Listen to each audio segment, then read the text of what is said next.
Po njëra që kam ka bu përshtypje është që keni thonë po përgatitet shitja e Shqipërisë dhe Kosovës. Në Rogoza, që të diçka ke thonë? Në fakt, këto janë deklaratat cilat kanë synim të mobilizojnë popullin shqiptar.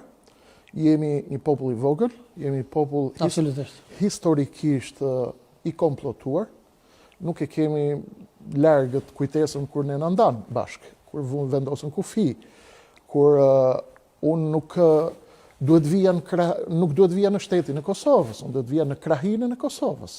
Unë duhet si të shkoj në Labëri, si të shkoj në Korçë, në Gjirokastër, në Sarandë, duhet isha në krahinën e Kosovës, por historia ndodhi.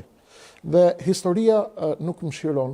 Ne jemi në botën kur do të riformatohet planeti, do të riformatohet lindja mesme, do të shkepen hartat, do grisen hartat shumë botës, do ketë luftrat gjata, fillojnë luftën në lindjen e mesme, jemi në zemër të luftës 3 botërore. Kush po pretendon me shit Kosovën dhe Shqipërisë sipas juve? Ata të cilët nuk e kanë marrë pushtetin nga populli shqiptar.